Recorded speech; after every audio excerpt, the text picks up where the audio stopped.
Nouvelle des gazelles engagées dans le rallye Aïcha. Elles devraient rallier Airfood aujourd'hui, enfin elles sont déjà à Airfood, avant de débuter la première étape mercredi de cette 27e édition. Pour en parler, nous avons avec nous au téléphone Dominique Serra, directrice et fondatrice du rallye Aïcha des gazelles. Pardon.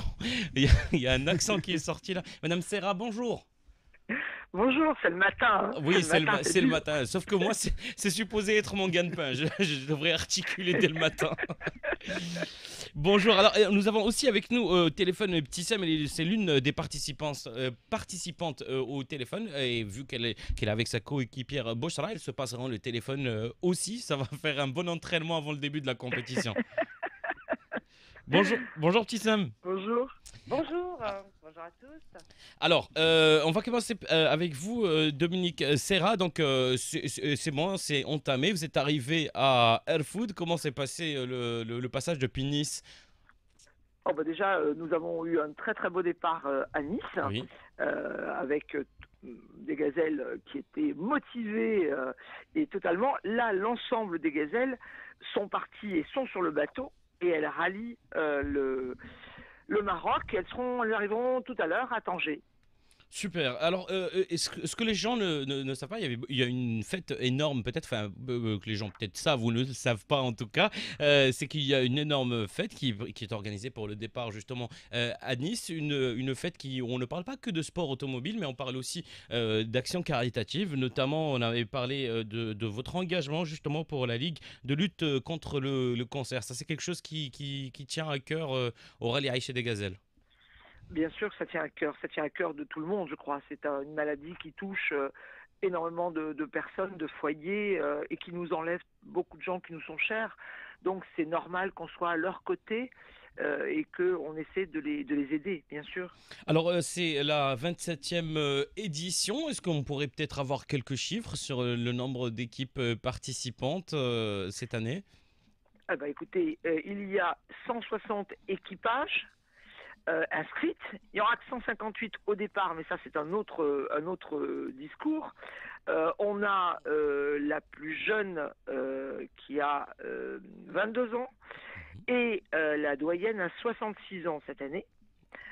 On a des équipages qui viennent du monde entier, puisque on a des japonaises, des allemandes, des autrichiennes, des marocaines bien sûr, mais ça elles sont sur le terrain, Mhm. des françaises, des suisses, des canadiennes, des américaines, Mhm. des colombiennes. Vous voyez, la liste est La longue liste, et ouais. on est très fiers que toutes ces femmes aient envie de participer à l'événement et viennent sur le terrain.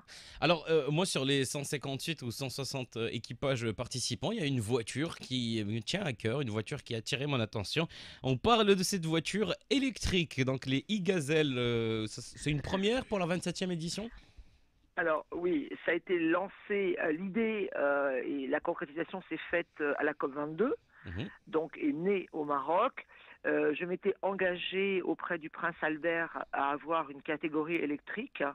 Eh bien, il a donné le départ de cette catégorie électrique, e-gazelle et Mhm. électrique samedi matin. Donc c'est une première. Ça sera une première aussi en termes de catégorie créée dans un rallye raid. Oui. Voilà, donc ça c'est aussi bien parce que, bah écoutez, on avance. Nous sommes des précurseurs. Les femmes, on aime bien anticiper. Et bien là encore, on a. Alors ça fait partie aussi, soyons clairs, Oui. c'est pas né comme ça, tout simplement. Hein, c'est Mhm. pas une envie. C'est aussi une concrétisation et la continuité de toute la démarche environnementale qu'il ne faut pas oublier. Parce qu'on l'a mis en place depuis 7 ans déjà, parce qu'on est le seul rallye au monde à être ISO, et que tout ce que nous faisons sur le terrain va dans ce sens-là. Et je tiens à dire qu'on est très fiers de cette démarche et on est très fiers de nos gazelles parce qu'elles nous aident aussi dans cette démarche et que je ne voudrais pas qu'on me mélange parce que je reçois des lettres d'insultes Mhm. d'associations marocaines Oui. concernant le rallye. Ça me fait très mal, ça me touche énormément. Alors que si on regarde l'ensemble des rallyes qui passent au Maroc et qui existent au Maroc et qui viennent au Maroc maintenant parce qu'ils ne peuvent plus être dans d'autres pays, Mhm. eh bien, ce que nous faisons, ce que nous mettons en place, on ne doit pas le mélanger avec d'autres qui font rien du tout pour le Maroc. parce que ça fait 27 Ah, ans que vous je vis au Maroc. vous voulez dire, juste pour clarifier un petit peu à nos auditeurs, Oui. Dominique, ça veut dire que vous recevez des lettres de personnes hostiles à l'organisation du rallye Aïcha des Gazelles. C'est quoi? Qu'est-ce qui vous... C'est par Ben, rapport c'est au à niveau de c'est par rapport à l'impact environnemental, c'est par rapport à ce que nous pouvons détruire et autres. Alors, Hmm. je pense que ces gens-là ne savent pas du tout ce que nous mettons en place et quelles est les contraintes, que sont les contraintes et quelles sont tout ce que je mets Hmm. justement pour éviter, pour avoir un impact presque zéro. On sait que celui-ci n'existe pas, mais voilà, ça me touche, ça me fait mal au cœur parce que je me dis, mais ne confondez pas. Euh, Allez voir ce qui se passe. Il y a 340 rallyes quand même qui se passent au Maroc Oui, par an. oui. Et c'est important. Et effectivement, écoutez, à l'heure où on parle d'environnement, à l'heure où le Maroc se met à se battre pour que être vertueux ou essayer en tout cas de faire respecter tout ça, je pense qu'il ne faut pas tout mélanger et il faut, comme on dit chez moi, séparer le bon grain de l'ivraie. Eh ben, de toute façon, c'est aussi notre rôle, nous, comme médias, de mettre la lumière un petit peu sur ce qui se fait, sur justement le respect de l'environnement, mais aussi ces certifications ISO. Et en plus de cette nouvelle catégorie des e-gazelles, donc des 4x4 électriques qui, je l'espère, prendront de plus en plus de place dans ce rallye. En tout cas, on l'espère. Nous avons aussi avec nous, alors on ne les a pas oubliés, Petit Sam qui est avec nous aussi au téléphone. Tu viens d'arriver à Airfood. Comment s'est passé le périple jusqu'à présent? Oui, alors écoute, très très bien, puisque les routes sont bien faites. J'ai été Mhm, étonnée, parce que ça fait très longtemps que je n'ai pas pris cette route mhm. jusqu'à Erfoud. Magnifiquement, on est parti à 9 h le matin, avec plusieurs arrêts. On est arrivé vers 20 h. Alors, Petit Sam, toi qui participes au rallye Aïcha des Gazelles, tu n'es pas pilote professionnel à 100%. Tu es chef d'entreprise et tu as décidé de participer au rallye Aïcha des Gazelles. C'est quoi? C'est un rêve? C'est pour se donner un challenge? Voilà, encore un challenge de plus. Mon premier était de rentrer au Maroc et de créer une entreprise, Mhm. voilà, d'apporter quelque chose de nouveau. Ça fait maintenant 6 ans. Et aujourd'hui, voilà, on s'est dit avec Bouchra, ma meilleure amie, ma sœur de cœur, on s'est dit qu'est-ce qu'on pourrait faire pour nos 40 ans. Et ça fait 3 4 ans qu'on y pense. Donc elle a eu un petit bébé il y a 2 ans, Mhm. un petit choupinou. Donc on s'est dit, allez hop, là maintenant on est prête. Et voilà, c'est une nouvelle aventure. C'est qu'on est marocaine, on en est fiers. On s'est dit, pourquoi pas nous? Bochara qui est juste à côté de toi, qui elle aussi est responsable de ressources humaines. Bochara, tu confirmes les dires de Petit Sam? Oui, bonjour tout le monde. Bonjour. Oui, Bonjour. effectivement, je confirme ces dires. Nous, on y a réfléchi. Ça fait plusieurs années qu'on regarde le rallye Aïcha des Gazelles. Mhm. Donc, on s'était donné comme objectif de le faire un jour. Et finalement, comme disait Petit Sam, pour nos 40 ans, on s'est dit, bon, qu'est-ce qu'on va faire? Ça serait bien qu'on fasse le rallye Aïcha des Gazelles. Alors, Donc, justement, pour peut-être éclairer le sujet à nos auditeurs, qu'est-ce que ça implique? C'est-à-dire qu'il y a une préparation, j'imagine, physique, technique, En orientation, en orientation surtout aussi. Alors, surtout. oui, alors oui, c'est vrai que ça nous a impliqués. Et en plus, ce qui est beaucoup plus difficile aussi, c'est qu'on est Petit Sam vit au Maroc et moi je vis en France. Mhm. Donc ça aussi c'était difficile. Bon, heureusement que maintenant il y a des moyens de communication qui sont super. Donc on a réussi quand même à mettre tout en place comme ça, nos sponsors, nos stages qu'on a fait différemment, l'une de son côté et l'autre de l'autre côté. Ah oui. Donc on a fait notre stage de navigation. Donc D'accord. on a appris avec cette boussole, on a appris à lire une carte. Donc maintenant il va falloir qu'on les mette en application. À reconnaître les astres aussi? Peut-être pas, non. En regardant le ciel. Et il y a- Non, mais voilà. Et il y a eu aussi une Euh, préparation physique, j'imagine. Il y a eu une préparation physique, hein, donc du coup on a quand même eu une perte de poids. On s'est dit bon, il va falloir pousser la voiture, Oui. il va falloir courir. Donc, voilà. Donc c'est vrai que voilà, il y a eu le physique, il y a eu aussi le mental, parce que je pense que c'est pas un rallye comme les autres. Mhm. Donc il y a aussi ce mental, se préparer mentalement, et puis toutes les deux, on sait qu'on est complémentaires, donc on s'inquiète pas pour ça. Alors, Donc, petit Sam, voilà. est-ce que quel est l'objectif de l'équipe cette année? L'objectif, Oui. pour une première, c'est d'arriver jusqu'au bout. D'arriver jusqu'au Voilà. bout, déjà. Ah bah oui, trouver le maximum de balises pour arriver jusqu'au bout. Il faut arriver jusqu'au bout. Après, pour les futurs, on dira arriver les premières. Mais on va être, voilà. Alors, Faut être modeste. le départ sera donné, donc, je pense, mercredi, c'est bien ça, je ne dis pas de Tout à fait. bêtises. Tout à Parfait, fait. je le dis sous le contrôle de Dominique Serra qui est toujours avec nous au téléphone. Et donc, ces 2 jours, vous allez en profiter pour les derniers check-up techniques, c'est ça? Tout à fait. Notre premier rendez-vous, donc tout à l'heure à 14 heures. Mhm. Donc, toute vérification. Bah, d'ailleurs, on remercie toute l'équipe. Hein. Hélène, bien sûr, Dominique avant tout. Mhm. Hélène aussi, qui nous a beaucoup soutenus et qui nous a bien dirigés. Les équipes pour toutes les formations qu'on a eues, qui ont été très bien faites, très bien organisées. On n'est pas perdu. Et là, on est là, il fout le matin. On se prépare, on n'est pas paniqué. On sait que, voilà, s'il y a un problème, on nous le dira. Et puis, s'il n'y en a pas, on nous le dira aussi.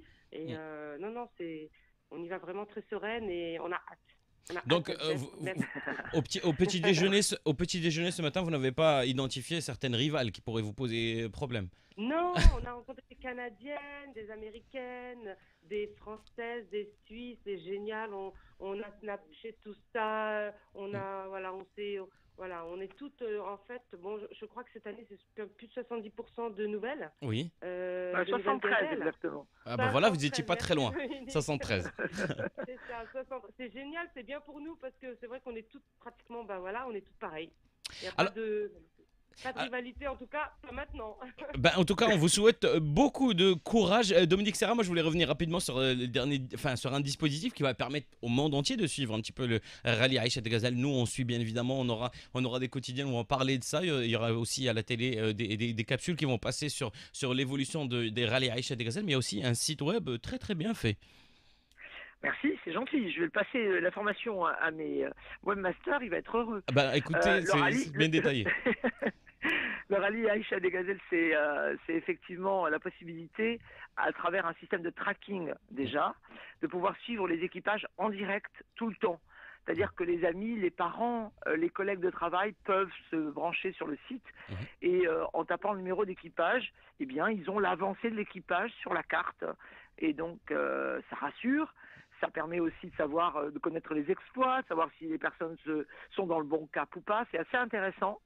On a des milliers de connexions sur cette partie-là, et ça, c'est vraiment extraordinaire. Et puis, il y a le site web, effectivement, qui relate, photos, vidéos. Et On met aussi on met en place des un live système. streams, des live streams aussi qui sont Live intéressants. stream, exactement. Ben nous, Je on va pense qu'il suivre. y a de quoi. On va suivre avec beaucoup d'intérêt le numéro d'immatriculation de Petit Sam et Bochra. On va voir si un restaurant dans le même cockpit ou L'équipage 232. 232 on suivra. 232. En tout cas, pour vous, Petit Sam et Bochra, vous qui êtes des amis de longue date, c'est aussi une épreuve pour l'amitié. Parce que là, vous allez être dans la même voiture pendant longtemps. Ah, tout à fait, tout à fait. Je sais que pour tout le monde, ça se passe pas forcément bien. On est vraiment, non, on a passé beaucoup de choses ensemble. On a vécu beaucoup de choses. Vous Au savez, contraire, je pense que ça va plus Vous encore rapprochez. beaucoup plus nous rapprocher. voilà. Cette expérience va encore beaucoup plus nous rapprocher. On est déjà très très proches, on partage beaucoup de choses entre nous et avec nos enfants. Et donc là, je pense que c'est quand même quelque chose qui va nous marquer à vie. Eh ben, De toute écoutez, façon, l'expérience du désert, c'est toujours une super expérience et ça fait que rapprocher. hein. Exactement. Alors, bon courage à Ibtissam et Bochra. Profitez de ce petit temps d'accalmie avant le début de la tempête. On vous souhaite bon courage, on vous suivra. Bon C'est le courage. numéro 232. Merci, Alfie. Dominique Serra, merci beaucoup d'avoir Merci à vous. d'avoir été avec nous ce matin. Et bon courage à vous toutes. Merci beaucoup. Merci Au revoir. beaucoup. Au revoir. Alors, il est 8h18 et vous le savez, en deuxième partie de cette matinale, nous recevons Asma Nyang. Elle est née à Casablanca, enfin à Mohamedia. Oui, Mohamedia, il faut être précis, c'est vrai. Attention, faut être précis. À Mohamedia, d'un père sénégalais et d'une mère marocaine. Elle a représenté le Maroc lors des derniers Jeux Olympiques de Rio en judo et a été championne d'Afrique l'année dernière. Hier, Asma Nyang a remporté la première place dans la catégorie des moins 78 kilos. Ce n'est pas sa catégorie, c'est donner des challenges au African Open 2017 qui s'est déroulé à Casablanca. Asma Nyang, bonjour. Bonjour à vous, merci de l'invitation. Bah, merci beaucoup d'être venu juste après la compétition qui s'est déroulée hier. Alors, peut-être on va commencer par parler de cet African Open 2017. Vous avez concouru, vous avez quand même essayé de vous donner un petit challenge parce que votre catégorie de poids au judo est de moins 70 kilos. C'est la catégorie dans laquelle vous avez concouru lors des derniers Jeux Olympiques. Et cette fois, vous êtes essayé à la catégorie au-dessus, c'est ça? Oui, parce que après les Jeux, c'était un peu compliqué. Vraiment, une défaite a été très très dure. Donc il fallait remonter moralement. Et puis 4 ans, une Olympiade, c'est très difficile, surtout dans ma catégorie. Donc j'avais fait une compète, le Grand Prix le Grand Chelem de Paris et de Düsseldorf où je perds au premier tour. Et là, on a décidé avec mon entraîneur fallait que, enfin, justement, avec le nouvel arbitrage, reprendre plaisir. La notion de reprendre plaisir.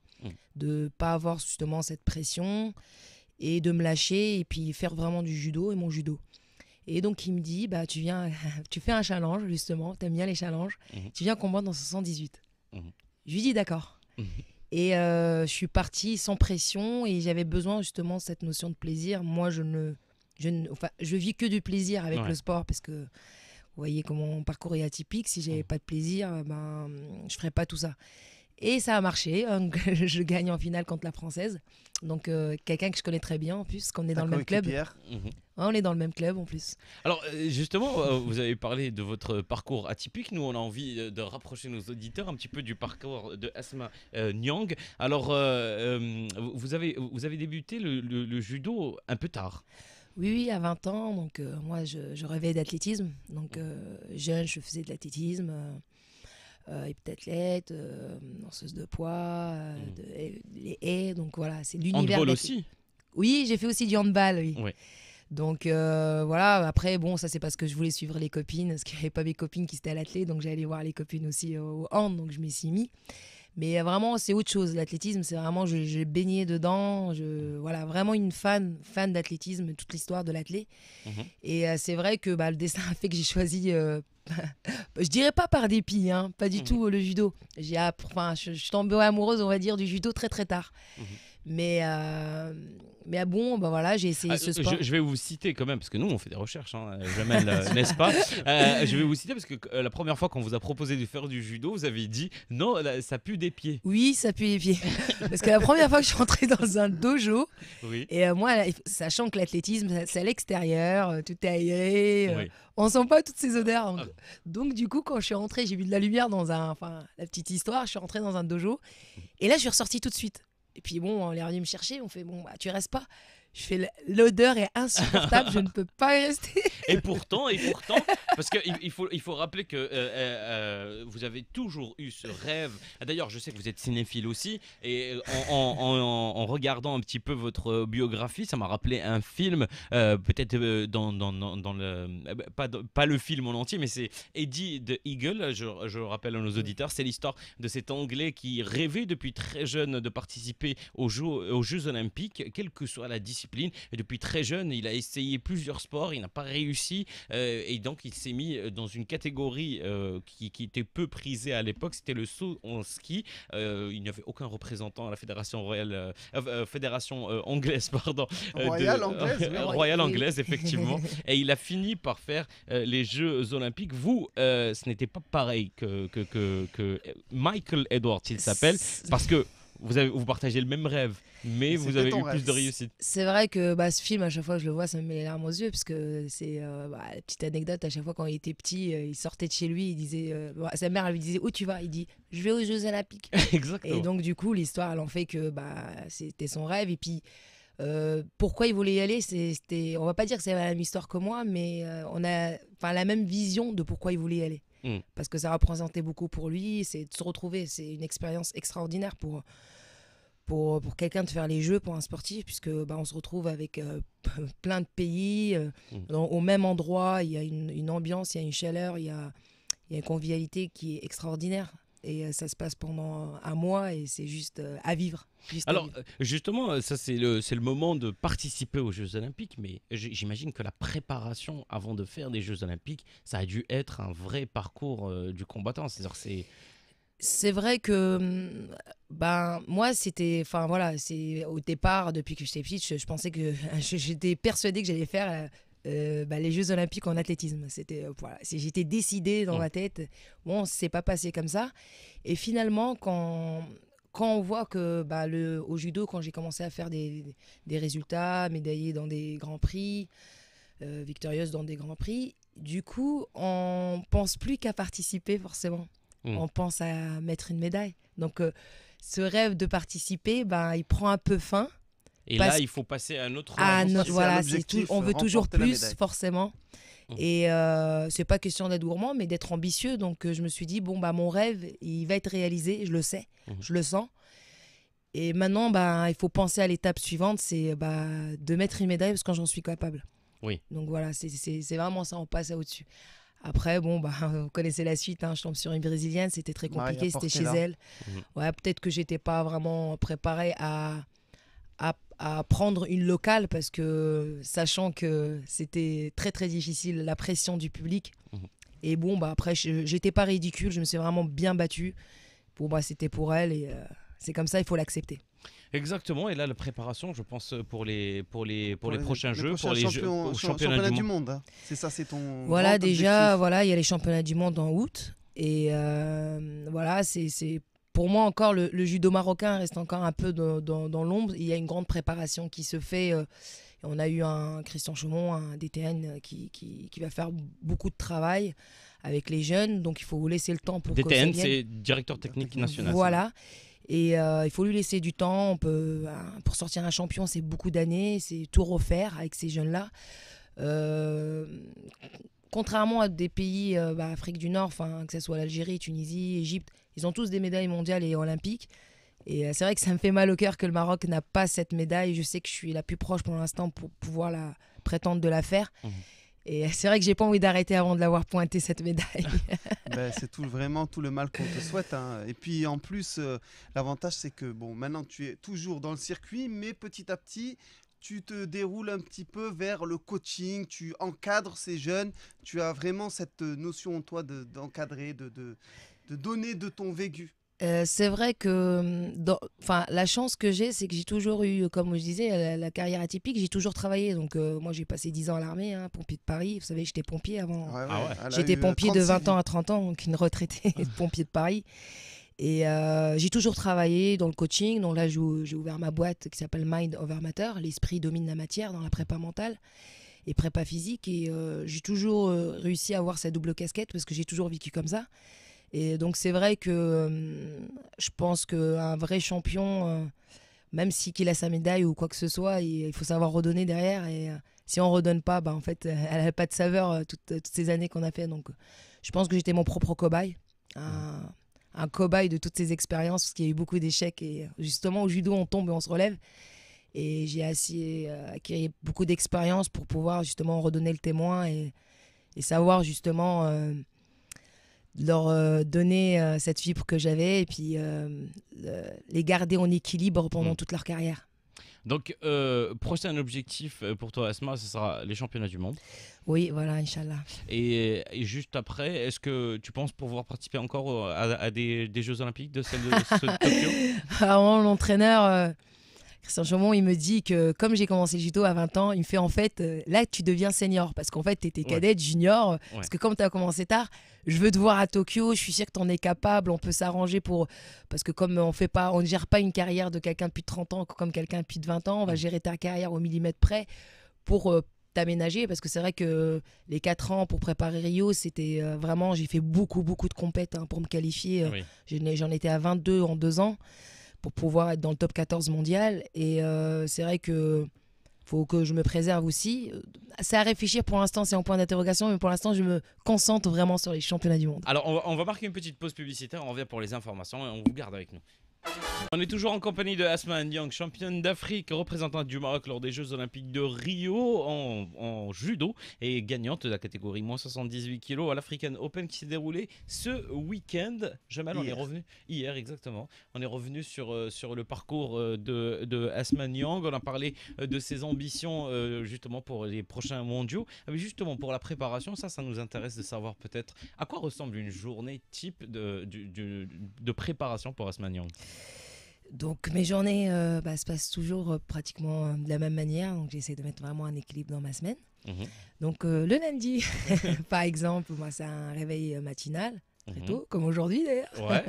À cause de nous. Voilà. Et il y a le petit déjeuner. Je vous dis ce que je mange. Oui, ça nous intéresse. Pourquoi pas? Surtout que moi, en 70 kilos, j'ai vraiment pas de problème de poids. En fait, je suis quelqu'un qui fait un régime pas comme draconien, comme les sportifs de combat. Donc, je ne joue pas sur l'eau. Je fais vraiment attention à ma ligne tout le temps. Donc, même si là, j'ai combattu au 78, je suis très légère. J'avais 6-7 kilos par rapport aux autres filles. Mais c'est vrai que ma diète, elle est vraiment sur mesure. Donc, par exemple, je mange des protéines le matin. Donc, que ça soit... Je mange salé le matin. Ah oui. Donc, voilà, du blanc de poulet. Dès le matin. Ouais, dès le matin, je mange... Parce qu'en fait, à vrai dire, on appelle ça les déjeuners continentaux. En fait, le fait de bien manger le matin, il faut éviter le sucre. Le matin, on a tendance ici, peut-être au Maroc, à manger trop sucré. Ouais. Et c'est très, très mauvais le matin. Donc, tout de suite, on monte en hypo pour l'après-midi, puis on n'est pas bien, quoi. Ouais. Et justement, ça ouvre l'appétit. Donc, du coup, le midi, on mange encore plus. Donc il faudra limiter sa ration de sucre rapide le matin, c'est très mauvais. On va suivre. Donc les viennoiseries, c'est bien, mais de temps en temps, par exemple le dimanche, une fois par semaine. Ouais. Mais pas plus, quoi. Après le petit déjeuner, direction dojo. Non, direction préparation physique. Donc moi, j'ai vraiment quelqu'un d'une culture de préparation physique. J'aime beaucoup ça parce que j'ai appris à connaître vraiment mon corps, de comment il fonctionne.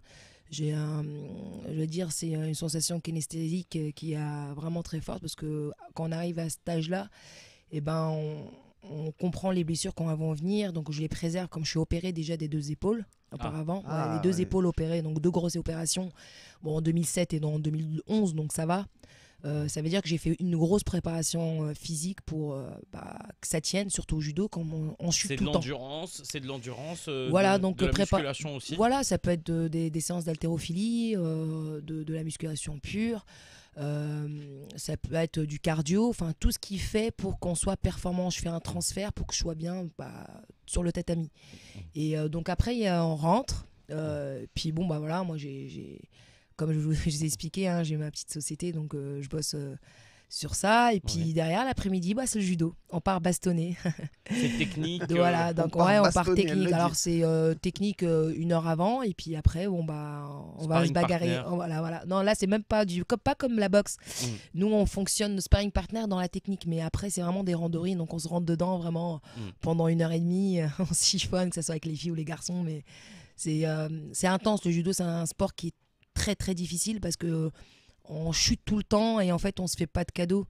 C'est-à-dire que en boxe par exemple, si je dois comparer aux autres sports, il y a un sparring, mais c'est pas tout le temps où ils sont en situation de combat. Nous en fait, le judo, à l'entraînement, on est toujours en situation de combat. Ça veut dire que les coups sont un petit peu maîtrisés dans les autres sports de combat, 60% en sparring partner pour ne pas se faire trop mal, alors qu'au judo, il faut y aller à fond. Oui. Nous, c'est vraiment à fond. Et justement, c'est pour ça qu'il faut avoir un corps vraiment assez solide et faire vraiment bien sa préparation physique, et puis surtout l'alimentation, le repos. On n'en parle pas beaucoup de la récupération. Je suis quelqu'un qui récupère énormément. Je fais plus la chouille comme avant, donc je peux plus me permettre ça. Donc je suis quelqu'un qui dort très tôt, qui me lève très tôt, je fais mes petites siestes. J'essaie d'avoir, en fait, plus j'allongerai ma vie sportive et plus je serai irréprochable sur ma vie quotidienne. Ça veut dire que je dois avoir une hygiène de vie irréprochable pour tenir le plus longtemps possible, parce que c'est ça qui prime. C'est le fait de ne pas avoir une hygiène de vie. Alors, on va s'intéresser peut-être à une dernière question, Jamal, par rapport... Une autre vie, il faut savoir que Asma Niang, en plus d'être un immense talent et une grande sportive, c'est une fille qui a eu plein de vie. Et notamment 10 ans parmi de les Paris. pompiers de Paris. Et c'est un truc de fou, ça. Comment tu fais pour avoir vécu autant de Bah, temps c'est vrai, j'ai mes amis, ils m'appellent. Vous connaissez la série Jarod de Oui. Caméléon? Voilà. Oui. Ah, voilà, ils arrêtent pas de dire ça. T'es parti au Maroc, t'es en France. Voilà, et puis. Bah, en fait, à vrai dire, moi, c'est un métier où il y avait plein de mes valeurs dans ce métier-là. Bah, tu secours les gens, tu fais du sport toute la journée, et puis c'est sportif. Donc, j'aimais. Après, c'était très difficile parce que je suis rentrée dans les premières femmes chez les pompiers de Paris. Donc, il n'y avait pas encore de femmes. C'était le seul corps d'armée où, en France, chez les pompiers, où il n'y avait pas encore de femmes. Donc, je suis rentrée vers la première vague des La première filles. vague. Ouais. Mm. Et donc, vous connaissez, hein, c'était On t'a fait misogyne. aucun cadeau. Hein. Aucun cadeau. Là, vraiment, je pense que ça m'a. Je suis rentrée en jeune fille. Mhm. Elle est Je pense que je suis ressortie en sortie en femme, vraiment. Parce que au début, je séparais pas les choses du bruit qu'elles font. Parce que quand je suis rentrée là-dedans, je pensais pas, je savais pas, surtout en formation, parce qu'on rentre 8 mois enfermés dans un fort. Je savais pas pourquoi ils étaient aussi méchants, ils nous poussaient à bout. Je l'ai compris après quand j'étais dans les camions pour secourir les gens. Et Il faut savoir être lucide sous pression, c'est ça? lucide et aussi conformiste. Ça veut dire que si on commence à être dans une équipe à s'éparpiller, à réfléchir tout seul, l'opération se passe mal. C'est pour ça que dans l'armée, c'est quelqu'un qui donne des ordres et on doit suivre. Et voilà. Et si à un moment donné, ils nous rendent, en fait, moi j'étais en plus anticonformiste, je voulais faire qu'à ma tête, donc je me faisais souvent punir, sauf que j'ai compris pourquoi, en fait, je l'ai compris tard, mais pourquoi ils étaient aussi méchants et aussi pas sympas avec moi, ils étaient beaucoup plus durs avec moi pour que je sois encore beaucoup plus solide, parce que c'est vrai que dans les camions, j'étais amenée à voir beaucoup de choses très très difficiles. T'as été des confronté à la mort. Voilà, tout simplement, quand on perd quelqu'un, quand on a massé quelqu'un pendant 1 heure et que tu sais que la personne elle passera pas les fêtes pendant les fêtes, souvent il se passe ce genre de choses dans les personnes âgées, ou que ce soit tout simplement des accidents de voiture où il y a des bébés. C'est très compliqué de masser un enfant, un nourrisson. Donc beaucoup d'expériences difficiles qui restent forcément, mais ça, Il faut aussi prendre un petit peu de... Voilà, j'ai appris aussi de à me distance. détacher. Voilà, c'est à séparer des choses du bruit qu'elles font, justement, à te séparer des choses. Ça m'a fait beaucoup de bien parce que forcément j'ai grandi énormément. J'ai énormément grandi. Et ce sont des valeurs qui vont sûrement t'aider aussi dans cette peut-être prochaine carrière de coach. Bah forcément, comme j'ai fait un DU de psychologie du sport et préparation mentale, et toute ma carrière, comme je dis, j'étais mon propre cobaye. J'ai vraiment, c'est vraiment mon secteur. Je pense que l'esprit domine vraiment la matière, et c'est pour ça que j'ai un message vraiment à donner à tous les sportifs et à soigner bien leur mental et pour que ça les équilibre, et que c'est ça qui compte en fait. C'est vraiment quand on croit être quelque chose, on peut vraiment le faire. Donc je dédie mon message à tous les Marocains qui ont un rêve, que ce soit dans tous les secteurs, que ce soit sport ou quoi que ce soit, qu'on a un rêve, d'en faire que ce soit un objectif, parce que vraiment rien n'est impossible. Exactement. Et Tout ça, à fait. c'était- Moi, je voulais être avec Youssef Rsel. Je le suis. Exactement, Voilà, Jamal. tu Et vois, moi aussi, je voulais t'avoir Jamal. avec nous, Jamal. Merci beaucoup, Asmanian. On va se quitter. Moi, j'ai une petite curiosité. C'est quoi votre plat préféré marocain? Ah, mon plat préféré, il faut pas que... Refais ça. Fais ça. Et ce n'est pas- Surtout, non, surtout, je sais pas si ma maman elle m'écoute, mais bon, je pense pas, elle est en France. Des fois, elle arrive, je sais pas comment elle arrive à choper ça sur T'inquiète pas, les Internet. parents. Ah, elle est incroyable. Et ben, c'est la refais ça de ma maman. Ah bah oui, ça C'est la meilleure au monde pour moi. C'est certain. Et c'est un plat qui peut être un petit peu diététique, enfin, de temps en temps le prendre, pas trop en tout cas. Voilà, quand on est en elle me prépa. le fait une fois par mois, et j'ai hâte de le goûter à chaque fois, parce qu'elle le fait vraiment bien. Quand on viendra à Paris, on sait Vous où serez aller. tous, on voilà, tous chez ma mère, parce que vous pourrez pas trouver une meilleure fille que celle de maman. Merci beaucoup Asma Niang d'avoir été avec nous. Je rappelle, vous avez représenté le Maroc lors des derniers Jeux Olympiques de Rio en judo, et vous êtes championne d'Afrique. Vous avez gagné hier lors des African Open 2017 qui se sont déroulés à Casablanca dans la catégorie de moins 78 kilos. Merci beaucoup d'avoir été notre invité ce matin. Merci beaucoup à vous de l'invitation, merci beaucoup.